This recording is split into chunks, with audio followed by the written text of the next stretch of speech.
హిందూ ధర్మం మాకు నిత్యావసర పదార్థం. మాకు అన్నం ఎంతో, నీళ్లెంతో, వస్త్రాలెంతో హిందూ ధర్మం మాకంతా. మాకు నువ్వు గ్యాస్ ఇచ్చావా, బియ్యం ఇచ్చావా, ఇది మాకు అనవసరం. మా హిందుత్వాన్ని నిలబెట్టావా లేదా అది అడిగి మేము ఓటు వేస్తామంటే ఏడాదిలోగా ఈ సమస్యకు మొత్తం పరిష్కారం దొరికి తీరుతుంది.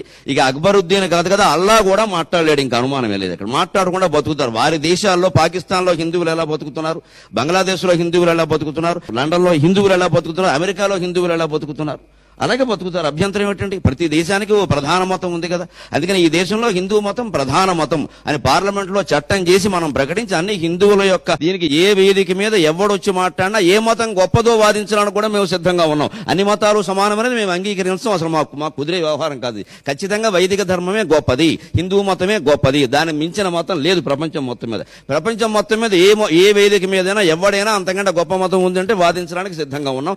శాస్త్ర ప్రమాణాలతో అడ్డగోలు వాగుడు మాట్లాడొద్దు.